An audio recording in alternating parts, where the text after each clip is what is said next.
Good evening, everybody. Welcome back to the Social Justice Power Hour. My name is Robert Schreiber. I am the Chief Activist at the Bayard-Rustin Center for Social Justice, and I want to thank you for joining us once again. As always, the Power Hour is nothing without you being here to share time with us. So remember that we'll bring you the hour. You supply the power. So thank you so much for that. We have so much going on. And there's so much going on in the world, in our nation, and there's so much important things that we want to discuss and embrace. And we hope that this is a great source of strength for you, of solace for you, if necessary, of empowerment, and maybe even just a little bit of entertainment at the end of your day. So again, it's our honor to be able to be of service to you. And speaking of that, I want to get right to it because we have so many things we want to talk about. First and foremost, we have an amazing guest, Carley Moore, who is the author of this wonderful book, The Not Wives. We're going to talk about that. We're even going to have a little bit of a reading from the book, which I'm very, very excited about. But before we get to that, a few other things is one, we want to talk about Pride Month and the guests we have coming up. And I want to go through it real quick just so you know, so you're excited as I am about who we get to talk to here, because these people are not coming to talk to me. They're coming to talk to you. So please bear that in mind when these names and faces come up of these incredibly extraordinary people. They're coming here because you're incredibly extraordinary folks in our community they want to engage and share time with. Like Liz Winstead, who is the co-creator of The Daily Show and Air America. Very excited to have a conversation with her. Charlotte Clymer, who is a former Army officer and now outspoken advocate, used to be with Human Rights Campaign as well. We have Darnell Moore, incredible author. Such an important moment to have Darnell with us, and we couldn't be more excited to share that time. We have Rain Valdez, incredibly wonderful transgender actress out in Los Angeles, who created the first transgender acting community in Los Angeles. So we're pretty excited to have that conversation and find out what that meant and how she did that. We have the extraordinary #1 Times bestseller right now, and How to Be an Anti-Racist. Ibram X. Kendi is going to be with us. This is his new one, Anti-Racist Baby, which is this delightful board book that's a companion to How to Be an Anti-Racist. And it is so moving and so wonderful, and I cannot wait to share it with you and share time with him as well. And we just last night confirmed that our own beloved Lieutenant Governor Sheila Oliver will be with us as well. So many guests, so much time, so many meaningful encounters we're going to have. And last but not least, I saved this for last because this is one of the ones that I am personally most excited about. We're going to have back Walter Nagel, who is Bayard-Rustin's partner. That's him with the Medal of Freedom that was bestowed upon him by President Barack Obama. And we'll be joined in that conversation by Senator Scott Wiener, who spearheaded the campaign to have Bayard pardoned for the crimes that he supposedly committed back in the 50s and 60s, but his only crime was actually being a gay man. So we have tremendous respect for Senator Wiener and what he did for Bayard and for all of us. And I cannot wait to virtually introduce Walter to Scott. They're going to have a really wonderful conversation. We're going to be party to that experience. And last but not least, I want to talk about this. Our good friends at Sourland Distillery are doing a bottle of vodka for Pride Month. And it's a beautiful bottle in and of itself. I don't drink, but I'm going to get one. And what's happening is they're giving $1 of every bottle sold to the Bayard-Rustin Center for Social Justice. So they're great friends, they're great allies, and really support their mission and what they're trying to do. Their first Pride bottle recognizes the adversity faced and celebrates the accomplishments of our friends in the LGBTQ community.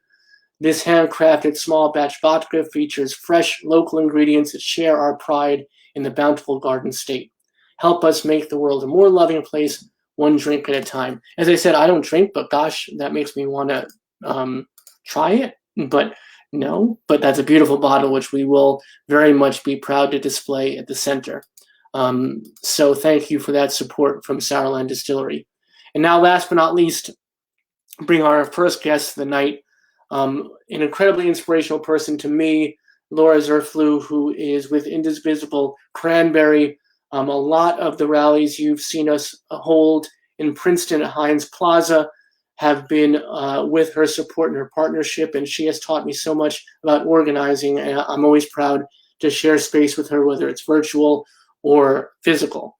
And she's only of service as we are to this extraordinary high school student, Izzy. Izzy is the person who is coordinating and organizing this event, and I mean that wholly from the platform on up. So let's bring them both on with us. Laura and Izzy, thank you so much for joining us again. I so wanted you to be here to talk about the event, to talk about what it means to you, Izzy, why you organized this, and a little bit about what we can expect that night. Okay. Thank you for having us on. Oh, it's a pleasure. It's an extraordinary pleasure. You inspire us. This is the moment where if we don't hear young voices, then I don't see a future. And I see a future because we're hearing young voices. So thank you so much. So tell us, what inspired you to coordinate and organize this vigil? So what first inspired me to create this vigil was watching the horrible video of George Floyd's arrest and subsequent death, and seeing the indifference on the police officers' faces. They seemed amused. They just seemed annoyed at the people who were asking them to help Floyd to stop. And that really just enraged me, and I knew I needed to do something, no matter how small that was, to help support the current Black Lives Matter movement, because really they're facing a lot of racism still in America, and it's hurting them as a community, and as fellow human beings, we just need to step up and support them in their fight for equality. Thank you so much. You really, not only the event itself, but your character and your spirit and your energy inspires, and it's going to make a huge difference. It really does, just so you know that. Can you tell us what we can expect at the event on Sunday, which is at 7:30 at Cranberry Memorial? Remind me of the name of the park. Heritage Park? Heritage Park. And you want to search up Terracentennial Plaza on Google Maps, because the address they provide is not correct, which is not really surprising with Google sometimes. But at the event, there will be a lot of really important speakers who will have a platform. So that includes community leaders and student leaders as well. So we have Mayor Matthew Scott. We have a representative from the Cranberry Police Department. We have you, Mr. Robert, speaking as well as a co-sponsor, and Mr. Reverend Bob Moore from the Coalition for Peace Action. And this will all be, we will all be abiding by social distancing guidelines. So we will be asking that participants, follow those rules and wear masks to attend. Thanks for clarifying that. I know it's important to a lot of people, and it's important to me too. But there's one speaker you didn't mention that I do want you to spotlight. You also have someone from Princeton University as well, don't you? Yes, we do. He's amazing. Dr. Chika Okeke Agulu. He studies and he teaches African American art history at Princeton University. He's won a number of awards, and he's published many amazing novels on how colonization of Nigeria has affected art. And it's great if you want to give it a read, and he's a really inspirational speaker, so we're really happy to have him.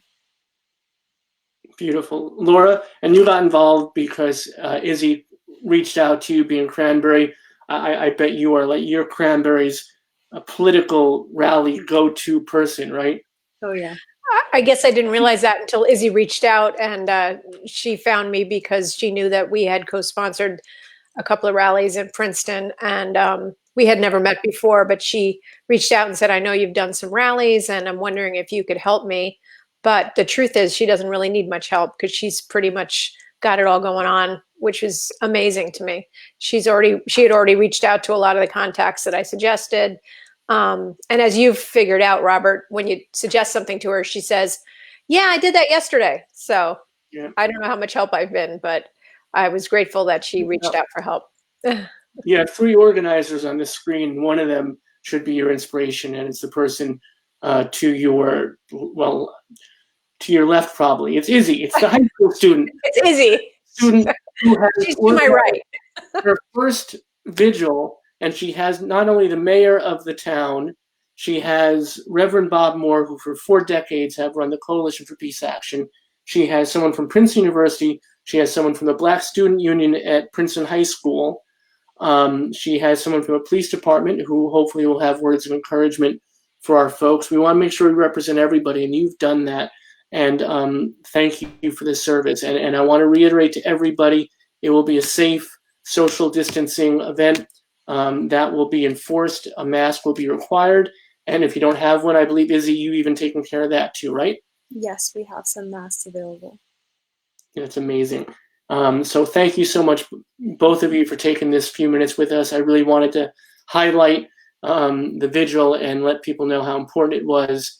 And please do come out to see it. I think that it's going to be a really inspirational event. And we're very excited to share it all with you. So is there anything else you want to share before we part way? Izzy, Laura? I just want to say thank you very much for allowing us to come on, and I hope that people will attend. I think it's going to be really powerful. We have kind of an equal number of adults and high school students, which I think makes it a very unique event. I should say speaking, yeah. Yeah, the more young voices we hear, the better now. So thank you so much, Laura. Sorry. And I'm going to say goodnight to both of you, and I'll see you on Sunday. Thank you so much. Thank you, Robert. Thank you. And I'm just going to show this one more time. Izzy, I want you just to stay so people can see you and the poster for the vigil. And thank you for your spirit, your energy, and your inspiration. I'll be honest with you, this has been a tough week at times, and the fact that you organized this thing and you created this thing has pulled me through a couple of moments. So thank you for being who you are and creating what you've created. That's very touching to hear. Thank you. Be well. I'll see you Sunday. Bye. Have a great show. All right, everybody. Thank you so much for allowing us to share that information with you. And I want to thank our guest, the author of this incredible book, The Not Lives, Carley Moore. It's time for Carley Moore. Hey, Carley, how are you? Hi, how are you?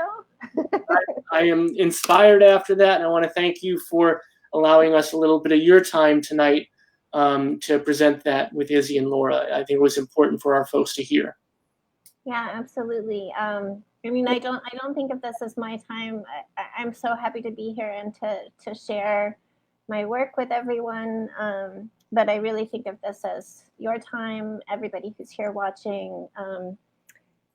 I want to be as present and interesting and answer as many questions as possible. So I also want to give a shout out to Izzy and Laura because they're doing amazing work. And I teach at NYU, and one of the classes I teach is called Youth in Revolt, and I've been teaching it for about 10 years, and we've been studying youth activists from around the globe. And I'm not surprised at all to see Izzy doing this amazing work because I've always known that so many movements are powered by young people. I also want to say I think this is, as you said, a really difficult week. The memorial of George Floyd is really so hard to it's been hard for me to wrap my head around.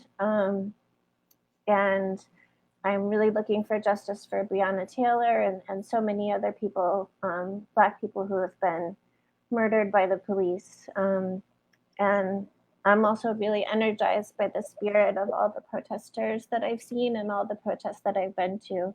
And if you're not sure if you want to go to the protest on Sunday, I would just give you a little push and say, coming out of COVID or being in COVID still is really complicated. But every protest I've been to, people have been masked, people have really practiced safe social distancing, and it's really been a way for me to experience community again. and to know that I'm not alone in my beliefs, and that, you know, so many of us are ready for change in this country. So if you're at all on the fence, I would just say, you know, take a risk and go outside, because there's a lot going on out there. We appreciate that, but I just want to clarify. I don't think I've ever contradicted a guest before, but I'll take this moment because it's not going to be a risk, because we're going to make sure that everybody is absolutely sure, because my family. Oh yes, absolutely. When I said risk, I did not mean a safety risk. I want to clarify. I meant maybe it's an emotional risk, or maybe maybe you haven't protested in a while, or maybe this is your first time protesting. When I start talking about the Not Wives, I've had a couple people actually reach out to me in the last week and say, I'm so glad I read your book because there's so much protest in it, and it kind of gave me a sense of what to expect. So yeah, when I say risk, I'm not meaning medical, but thank you for pointing that out. Of course, because we've talked, I know that we can be free with each other, so I'm really excited about that. This is the book again. I want to show this book a bunch of times because you know, when Ibram's on, I don't have to sell his book. Everyone's going to buy his book. But this book is something you should have on your shelves. And I'm really thrilled that we have a copy here. And when I don't know if you noticed, but at the center, at our physical space, we have actually a social justice library. So we saw that picture. Yeah. So buy a copy of this book. Buy a copy, and I say this, and you know, this is going to be the line that we use ad infinitum. Buy a copy for yourself. Buy a copy for a loved one. Buy a copy for a friend. Buy a copy for an enemy because they'll become a friend. Call your local library, and this is serious. This is really important. With any book that you're inspired by or that's important, you call your local library and you make sure that they have a copy on their shelves. And if they don't, the moment a patron requests it, they are almost required, depending on which library it is, but most will get a copy of that book. So if they don't have one, you simply say, please get one. And then there'll be a copy for everybody to borrow as well. Thank you for saying all of that. I have a discount code for everybody for 20% off. If you go to the Feminist Press website and just I put it in the host chat, so maybe we can share it, or I'll put it in the public chat. It's just Carley 2020. Right. And then you get 20% off. So. And if it's okay with you, we also, and I don't want to compete, so if you want us to use that entirely, we can. We have a book list that we created on bookshop.org where. Oh, perfect. That's better. Is that okay? Yes, I love bookshop.org. Because they give back to local bookstores, independent bookstores, and give back to authors. So we've had your book on there for weeks now. Oh, thank you. Yeah. So we have a wonderful intern, by the way, Ashley, who's from Princeton Theological Seminary. She'll be in the chat with everybody on Facebook. So she'll be posting things up, and sometimes we'll put them in the Chiron on the screen. I love saying that. So thank you, Ashley, for the work you're doing tonight with us. And it's not tonight for her because she's in Oregon, I think. So it's like afternoon. So she's still working. She's still working her hours. So nobody feel bad for her. She's doing her job. So tell us, and I want to remind everyone before we start that you and I are going to talk a mile a minute. There's going to be fire going on. But we are gladly interrupted by the folks in the community. So if you have a question, a comment, if you want to give a snap out to Carley, please do so in the comment section. You know, it kind of makes me a little crazy because we have 400 or 500 people watching every night, and we have about 15, 20 comments. So it's kind of a discrepancy there. So don't be virtually shy. You know, say something, let us hear you. If you're inspired by something, if you have a question about something, if you've read the book, or if you haven't read the book, we want to hear from you. Carley is obviously an open book herself. So let's get to the conversation.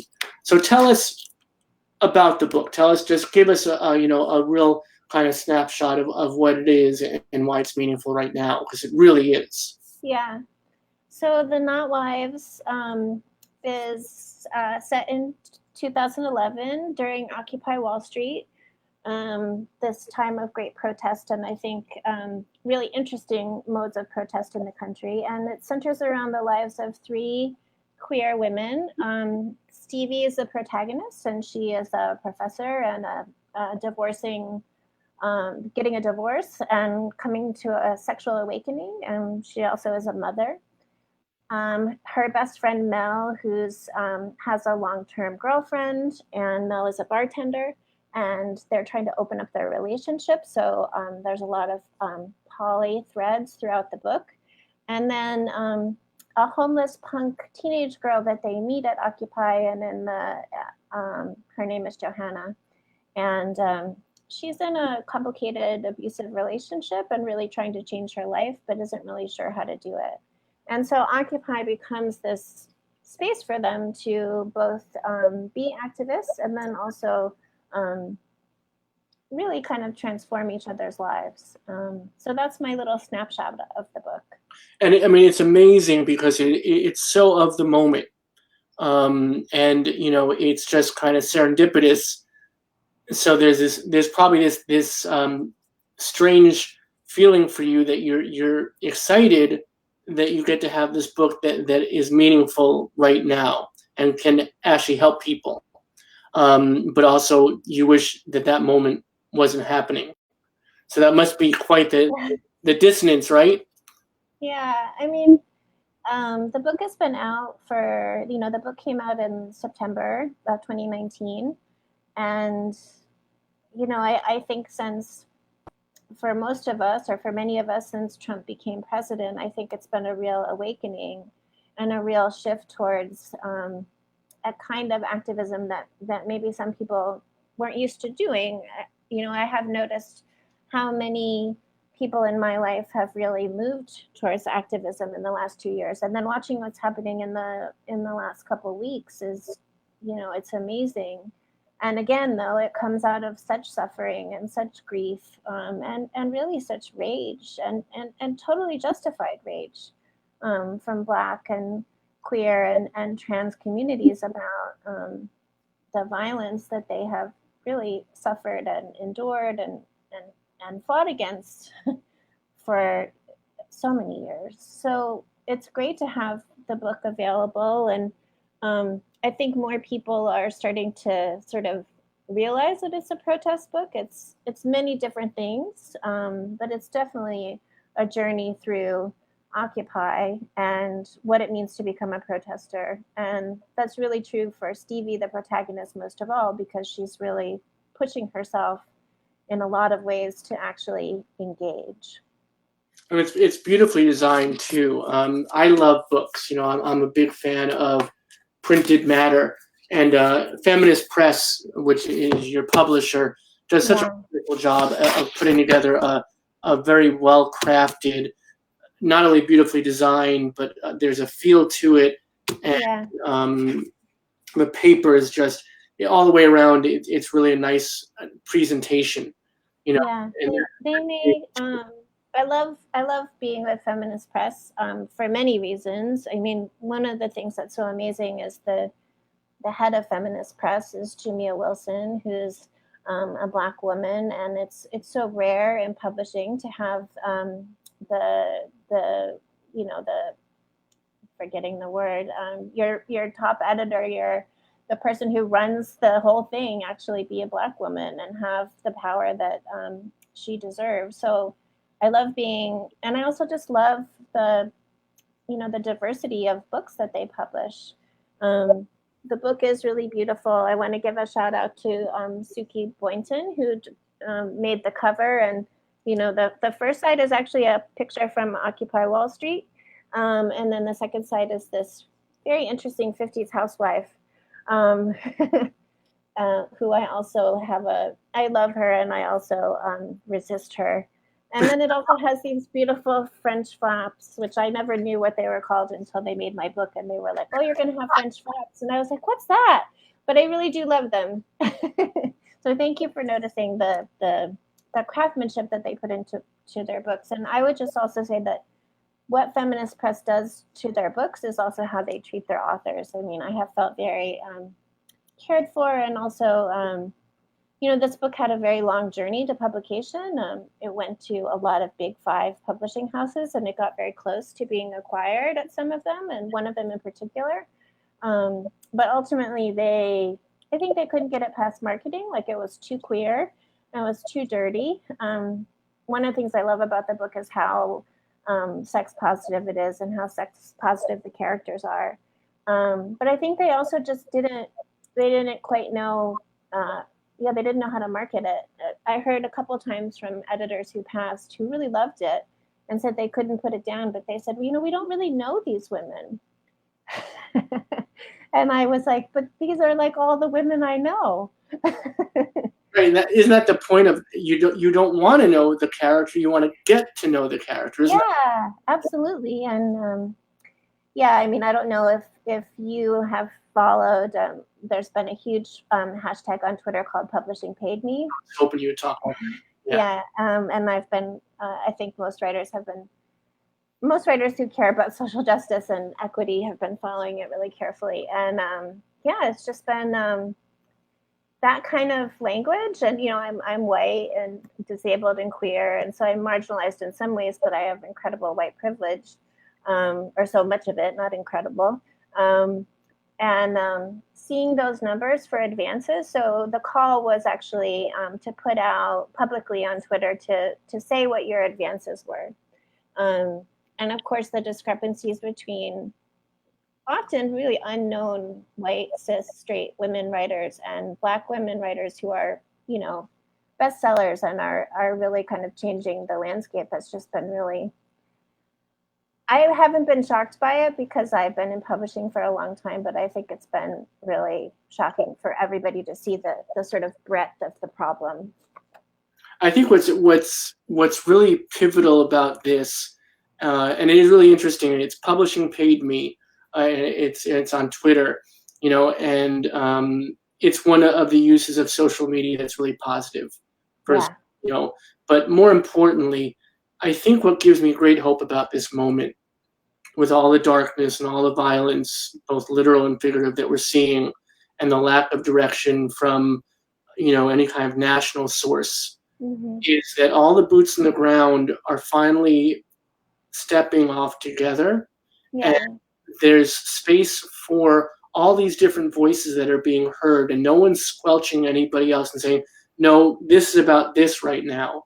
I feel like there's so many different things being heard and explored, and this is one of them.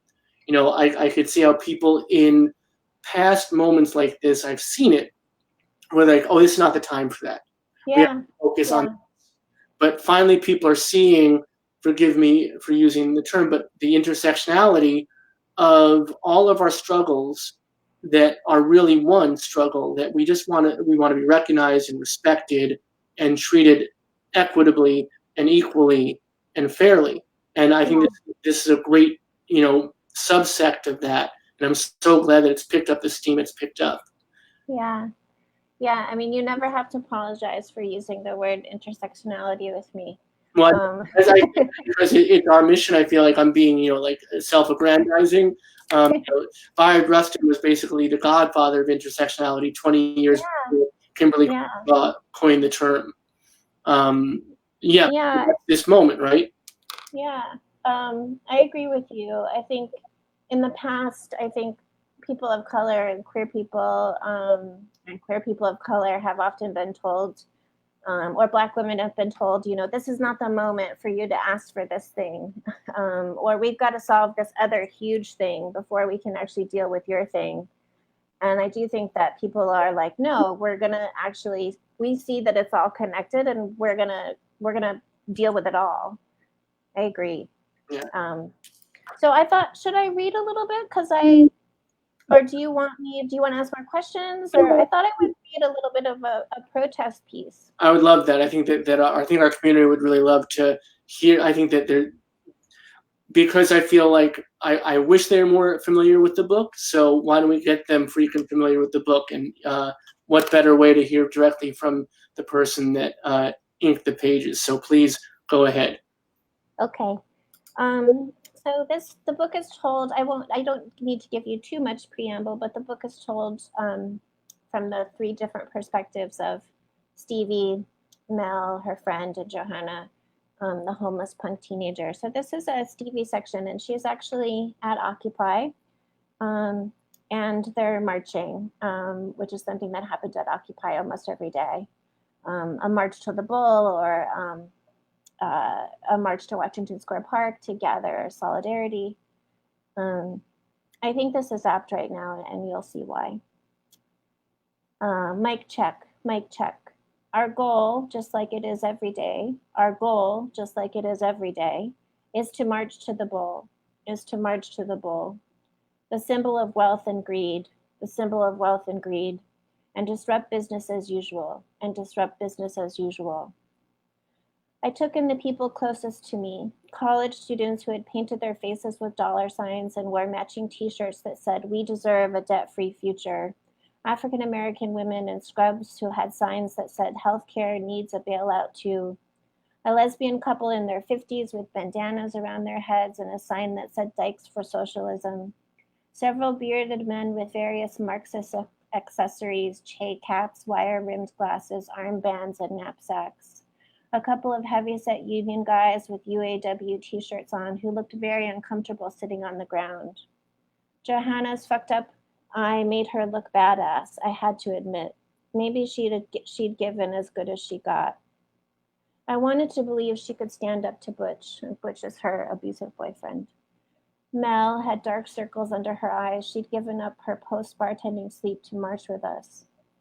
"This is a public street and you are blocking traffic. If you do not move, we will have to arrest you," a police officer with a bullhorn shouted at us. "Link arms, link arms, link arms," the crowd chanted. The police started to wade into the crowd. "I do not actually want to get the shit kicked out of me," Mel said. I felt some deep fear rise up in the pit of my stomach. I felt queasy and dizzy. I wanted to get up and leave. I repeated my concern to Johanna and Marissa. "I don't think I can get arrested today. I have to get my kid from school." "Just get up and leave," Marissa said. "It's okay." "They're not going to arrest us." Johanna seemed annoyed by my panic. "Lie down, lie down, lie down," the crowd chanted. And slowly, like the sea rising back on itself after a wave, fell onto their backs. Mel, perhaps sensing that I felt stuck, pulled me up and we stepped carefully over several bodies. I felt ashamed that I was giving up so quickly and annoyed at myself for not being political enough.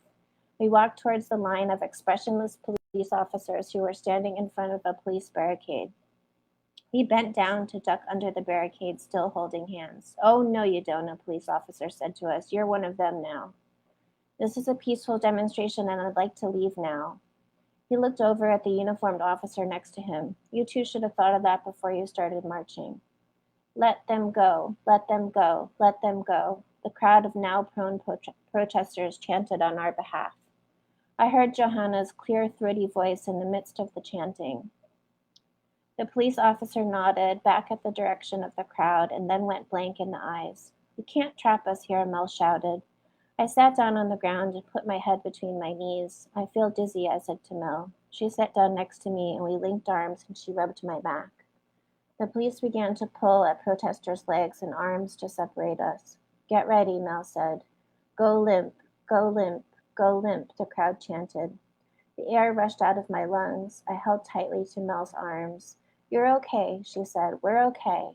I looked out of the corner of my eye through a crevice in my elbow. The police were separating bodies. They had their batons in the air and were using pepper spray. There was more chanting. "Shame, shame, shame." I saw someone get hit, screaming. The edges of my vision went gray and then black. My brother and me, alone in our rooms, waiting for punishment. He was angry about something. Dinner, our toys, his special pens he said we had stolen. The time we ripped the chair, the time we spilled the grape juice, it didn't matter. It was after dinner. It was before bedtime. It was always dark. Other children on the street playing sneaks outside. There were no words. This was happening without language. Silence, whimpering, scrambling. My brother tried to get away. I always took it. Fight or give up. Go outside yourself. Fly up into the sky and look down at yourself. That little animal wreckage that you are. Or go inside yourself into your heart's chamber. The ventricles can be used as rooms, more places to hide. He used a belt or a slipper or a wooden spoon. His hands were not enough. He needed a weapon for the badness of his kids. "Stevie," Mel's voice, her hand in mine, squeezing it, trying to pull me back.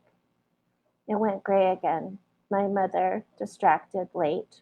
The bus let me off in a blizzard. I couldn't see through the swirling cloud of snowflakes. A girl on the bus said, "You can walk home with me and then we'll call your mom. We have potato chips and pop." "I don't know my phone number," I said. I was afraid to go with her. I thought I was in a fairy tale and this was the witch's lure, the easiest way to kidnap me. The girl left me. I stood there waiting. My mother emerged out of a snowbank. "Here I am. Here I am." Another time we had a substitute bus driver who missed my stop, and I didn't say anything because my mother wasn't standing there on the corner to stop the bus to wave him down. I couldn't speak. My mother later frantically drove through town looking for that bus. I remembered how tightly I hugged her when she found me.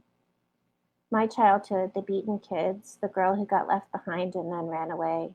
I forgot to take my brother with me. He didn't want to go, a silent girl and a sullen boy. Why couldn't our parents keep track of us? Scramble and scratch, my arm pulled from his. He had me by the shoulder and then the scruff of my neck. Bad kitty, bad girl, bad mommy. Tumble down into the rabbit hole. Alice, it's dark in the crook of my arm. It's dark when I press my eyes with my fingers to make them stay closed. It's dark in the bedroom, in class, on the pavement, and in the street. The world is a darkening, ending thing. A planet with a sun in a vast, unknowable galaxy with a shrinking atmosphere and way too much methane. I don't feel my body anymore. I've lost Mel and Johanna. I surely lost my brother a long time ago. We were forever in the woods, confused and defiant, silent and secretive. Why were we such lost and silent children? Why couldn't our parents keep track of us? I see Sasha, that's her daughter, with her giant turtle shell of a backpack waiting in the schoolyard for me to pick her up, craning her slender stem of a neck. "Where's Mama?" "Sasha, I have to get her." "Wow, you're not very good at this, are you?" I woke up staring at Arturo, who was waving something foul under my nose. He put his hand on my forehead and moved my bangs to the side with his thumb. Mel still had my hand and was kneeling on the sidewalk next to me. Johanna was there too, but staring off into the distance, looking for someone or something, probably Butch, but who knew? "Am I arrested?" "No, you passed out and a police officer took pity on you and carried you to the side." "Sorry," I said as I looked back and forth between Mel and Arturo. "I feel guilty that they had to take care of me." "Don't be, it was a rough day," Arturo said. "Stevie," Mel gave me a look of concern. "I have office hours and then I have to get to Sasha." I sat up on my elbows. "I'll come back, I promise." "I believe you," Arturo said. Mel and I walked to the subway. My legs felt shaky. Johanna was gone again, disappeared into the cracks of the city where I couldn't find her. Mel kept hold of my hand. "I think I might be more of a visitor to Occupy than a protester," Mel said. "Yeah, it's intense," I said. "What was that? What happened to you?" "I had a panic attack." That's it. So that's the book. That's what you just heard from. That's what you want to go buy right now. Wonderful words. I there's so much I want to express. That was, first of all, beautifully read, beautifully written. It's rare that such an important piece of work is also so well written. So thank you for that. Because usually works like this that are full of goodness and inspiration are not the best written pieces, but you slog through because you know it's important. Yeah. This is important but enjoyable. The characters come to life. The language is strong and at times beautiful and at times ugly when it needs to be. There are a couple of pieces. I remember this passage from reading, and I remember being struck by your speaking of the heart and the ventricles as rooms.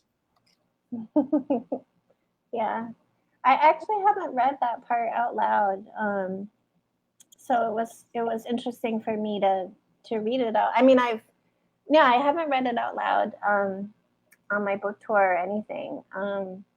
So it was interesting. It's always interesting for writers to kind of hear back what we've done. I forgot about that ventricles part. It struck me. And what I love is, so there's the beauty of that.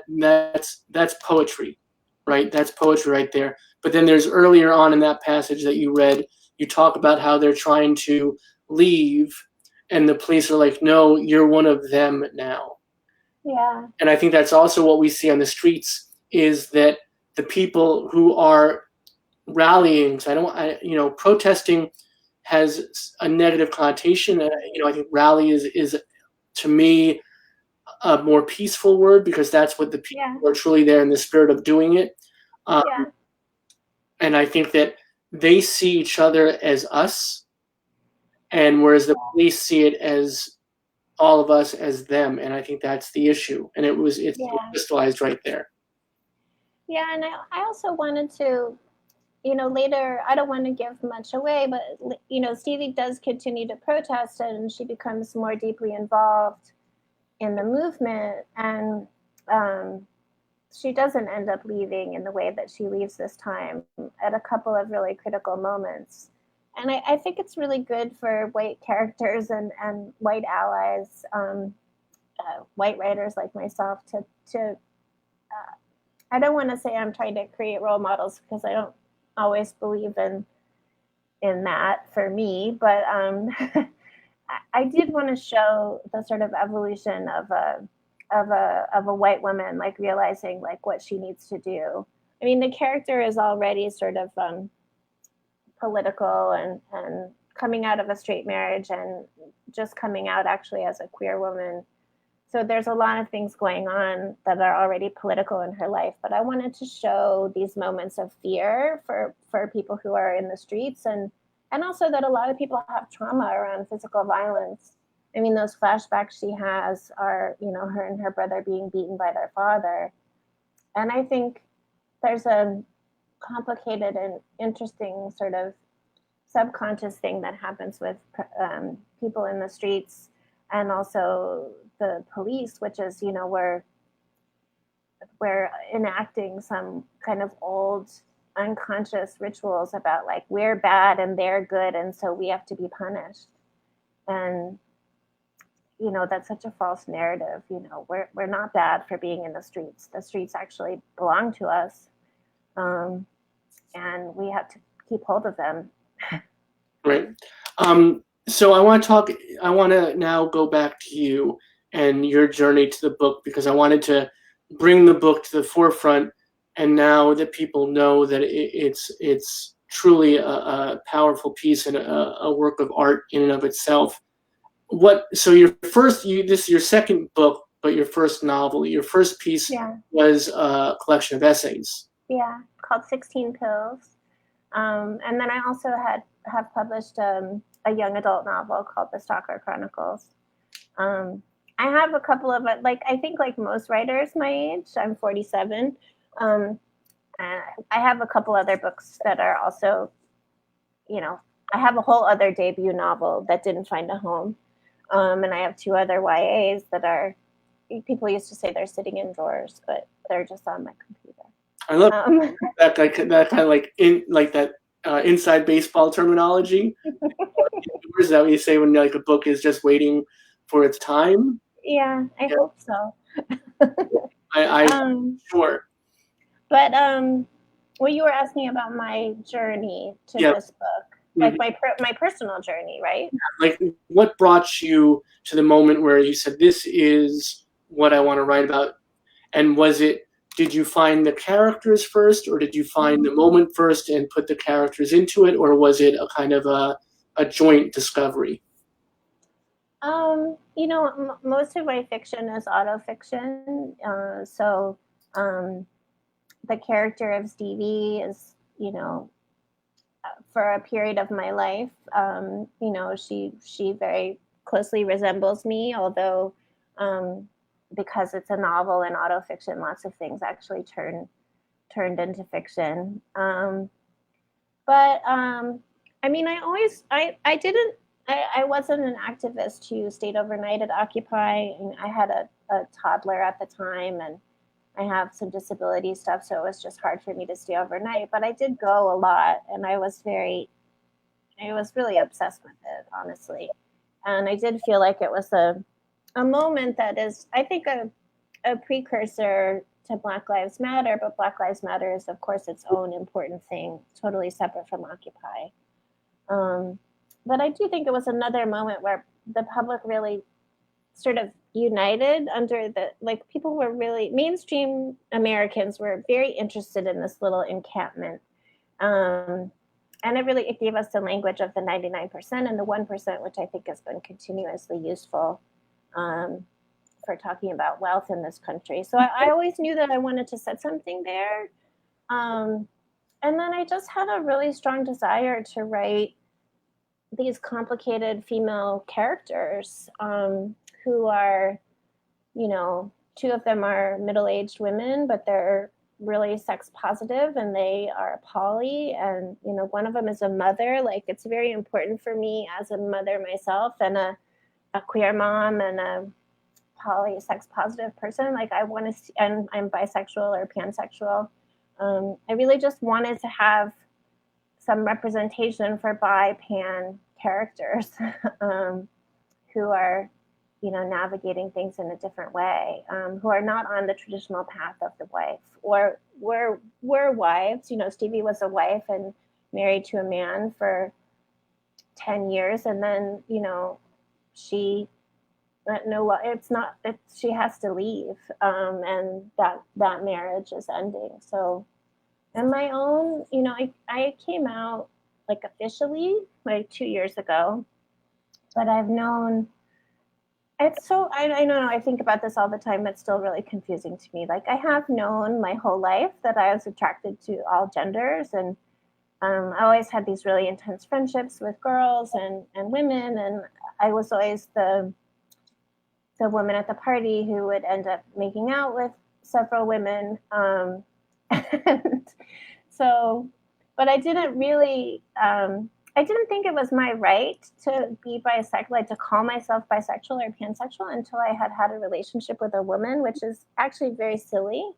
But I had internalized this thing that I think a lot of bisexual and pansexual people feel, which is, we're not gay enough or we're not queer enough. Because I had dated and been in a straight marriage, it just took me a lot longer. And then I met a woman and I fell in love, and it was just time for me to come out. And because I'm a personal essayist, of course, I wrote an essay about it. I wasn't content to just come out to my friends and family. I had to publish something about it. So that's called my big gay essay. And it won a Best of the Net award, which was really nice. So yeah, my journey, I don't know if that gives you a sense of my journey. No, that's wonderful. There's so many threads I want to pull. You mentioned being marginalized, differently abled and queer, and all these identities that you had that you knew this is who you were, but you weren't able to give voice to it. And then when you gave voice to it, which is, but what I love about the book is all these identities are present there. And, we talk about kids coming out or letting people in, as some people say, which is wonderful, inviting people in, which I think is so much a more beautiful, poetic way of saying it. Oh, I love that. I've not heard that. I love that. Oh, so Raquel Willis said that when she was on the show. And it one of those things where when she said it, it just was like, wow, that's so much better. I love it. Yeah. So what I love about this is that we've met so many people in our community who have invited people in later in life. Yeah. And, I never want to, it's never good and it's never proper to compare people's experiences. Yeah. But I wonder how the different difficulties you face. Yeah. When a kid comes out in the right circumstances, there's an acceptance and an acknowledgement of that's the appropriate time and space for it. And when an adult comes out, or even a senior comes out, there's a whole other way, of seeing that from the outside. Yeah. I mean, it's I came out 2 years ago, and then my daughter, who's a tween, she came out a little bit after me. And so it's been really interesting to sort of have our two journeys sort of next to each other. But the most amazing thing about, coming out to my daughter was that, she said, well, that's so cool. You're so cool, Mama. And I was like, oh, thanks. I want to hear those words. It's like, I mean, she's going to be a teenager soon, so I'm going to hold on to all of that. Like, yeah, you're not going to think I'm cool soon, but yeah, and also just watching what it's been like for her and her friends in their middle school. I don't know if you have this in New Jersey, but every public middle school in New York City is required now to have a GSA, which is a Gender and Sexuality Alliance. And it's been such a great thing for her to have that group of kids. And also just to have so many kids are just with her, just like, yeah, totally. Like, we love you, like, whatever you want to do. I mean, my experience, this is part of the reason why I think I always knew I was queer, but I couldn't put my finger on what I was up to or what I wanted for a long time, is I've always been parts of queer communities. I mean, most of my friends are queer people, and it's only been that like one dude that I was dating or married to that was like the outlier for me. So I spent like my whole life in gay bars, and I mean, those were my places, but I always kind of felt like, well, what am I doing here? And then finally, when I came out, I was like, oh, because I'm queer. That's why I love being here. But yeah, coming out at 45, I mean, I have a lot of jokes with my friends. It's like, oh, I wouldn't recommend it. Like, it would be really great to do it sooner. It's definitely interesting. It's always interesting to be dating when you're middle-aged. It's especially in the last couple of months where like nobody's dating. And I have to say, like, I do find that sometimes younger people just kind of get me more than queer people that are older than me, although not always. But I think the pansexual thing is very easy for younger people. They don't really have any major attachments to gender. I mean, these are huge generalizations, of course. There are young people who are, totally transphobic. But yeah, there's something about the pansexual that sort of kicks me back into like 10 years younger sometimes. So that's interesting too as a single person. The spectrum now includes so many identities and so many different folks. It's so wonderful. And I know that it's difficult, not, as you say, younger folks are, not every one of them, obviously, you don't want to ever stereotype in a positive or negative way, but younger folks are more apt to be accepting and to be open to, the entire spectrum, and that it doesn't have to be this letter. You can be whatever it is that you want to be. But Yeah. folks tend to think of pansexual and bisexual as not real identities per se, right? And I'm sure you face some of that difficulty within people of your own generation. Oh, definitely. I mean, I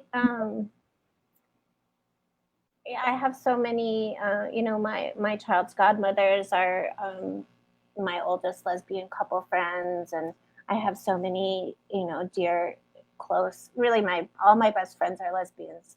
And, That's the title of the book. That's the next book. So I haven't experienced, of course, I didn't experience this with them.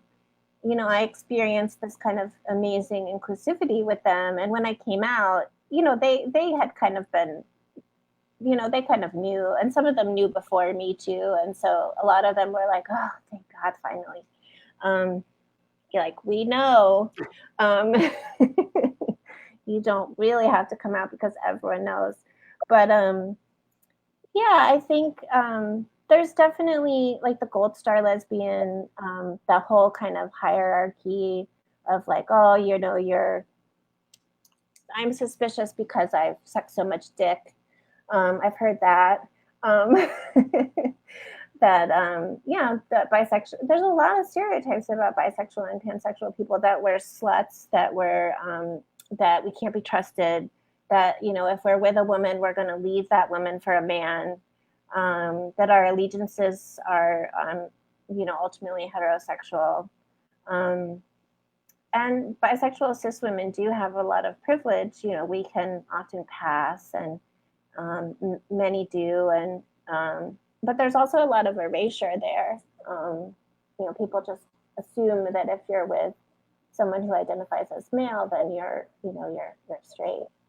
And there's also, I think I've gotten some shit too, just with the whole butch femme thing, because I have such a hard time with binaries, but I totally recognize it as like useful and wonderful and like really strong categories for people, and they really need them and identify with them. So of course I never want to take those away from anybody, but you know, my voice is super femmy, and I think that I, you know, behave in very femme ways, but I'm also kind of androgynous and boyish, and that seems to kind of throw off older dykes for sure. They're like, well, you're not really, why is your hair so short? You're not really, that's such a butch haircut. So yeah, but also like, I think that's just coming out, and like, also that, you know, I think queer bars are complicated spaces. If you're, not that I spend a lot of time in bars, but yeah, I'm stopping there. It's wonderful. That's great, because I think it's important that we hear there's no one story that fits all. And your story, you know, people can pick threads from it that will apply to them, and then they can be part of your experience. And that's also true too. You know, I think the book does the same thing, where you're not going to completely identify with any one of these characters, but maybe you identify with the abusive parent, or maybe you identify with, you know, being in a protest but not feeling like you're a part of that, and then how you evolve into that and become, again, no spoilers, but you know, an important person in a movement, or an activist that makes a difference. And, you know, there's so many journeys in the book that you know, there's really, you know, I hate to say, there's really something for everyone. And this is the book, The Not Wives by Carley Moore. Make sure you get out and pick up a copy. We have a dedicated BRCSJ Power Hour book list on bookshop.org. And again, all the independent bookstores get a percentage of each sale from bookshop.org, and a portion goes back to the authors as well. So please, if you're thinking about buying the book, support Carley, support independent bookstores, and buy it not at a huge conglomerate, not at a big monopolizing behemoth online entity, but here at bookshop.org. And thank you again to Ashley for throwing that up for us. So I want to, before you go, and I cannot believe it's been an hour, thank you so much for your time. I want to give a shout out to a mutual friend of ours, Hugh Ryan, who was the person. Yeah. So Hugh Ryan is a good old friend of the center, came out to the physical space. It's been almost a year now. He came out right after Pride and did a piece. His book is When Brooklyn Was Queer, and When Brooklyn Was Queer is also on our book list and definitely worthy of picking up. And right now he's doing an amazing book on the Women's Attention Center in Greenwich Village, and that's picking up amazing steam because there's so much about that that's of this moment too. So I want to give a big shout out to Hugh Ryan for introducing us. Yeah, thank you, Hugh. And Hugh recommended me for the Power Hour and put us in touch. And When Brooklyn Was Queer is such an amazing book, and I just love Hugh. and I love his work. And now we love you, and thank you, Carley, for being with us. I hope you'll come back And if when safety and sanity allows, and if time and inclination serves, please visit us physically. We'd love to have you come out Yeah, I and would love that. sign books and be there. We'd be thrilled to have you. Thank you so much for your time tonight, and Yes, thank you for having me. we wish you and your family the best. And also, please give our regards to the protesters outside your window. Okay, I will. All right. Great night. Yeah. Thank you. Thank you. All right. Be good. You too. Wonderful. Wonderful. Please, as I said, buy a copy for a friend, buy a copy for an enemy who will become a friend, buy a copy for your family, buy a copy for your local school district, and call your local library and have them please pick up a copy for their shelves if they don't already have one. This is a book worthy of much more attention. So please do go out and get a copy. Thank you again for this evening. These evenings are always so very important to us, and we appreciate you being with us. And I wanted to mention that one thing I didn't mention up top is that tomorrow night we have, as usual, every Friday night we have our open and out mic night hosted by the lovely Haley, and bringing together our community in spirit and in talent, and sometimes there's a delicate balance of the two on the virtual stage. So come out and be entertained and empowered. It's really a wonderful way to end the week after, especially after everything that we are persevering through, and we are persevering. But this is a great way to kind of take a breath. And we're going to have a wonderful finale tomorrow night. So come out, and we have a special surprise for you at the end, a pretty powerful moment. So, and it'll also be our final open and out mic night, not our final, but we're not going to do one the week after, because we're going to have a special Pride Eve celebration, which we'll tell you more about soon. But do come out for the open and out mic night tomorrow night. And Haley, we love you for putting that together for us. So again, another beautiful night spent. Thank you for your time. Thank you for your energy. Thank you for your faith in us to bring you extraordinary guests and the most extraordinary folks with us tonight, as always, was you. And I want you to know that's the truth. And we're with you, and we'll be with you again in 22 hours and 55 minutes. So peace be with you. Love you all, and we'll see you tomorrow night. Thanks so much. Hello there, my name's Harmonica Sunbeam, and when I'm not doing Drag Queen Story Hour or hosting Drag Bingo on Zoom, I am tuned into the fabulously empowering Bayard Rustin Center for Social Justice Power Hour, coming to you every weeknight at 7 p.m. live from their Facebook page. Check it out and tune in. There's something for everyone. See you there.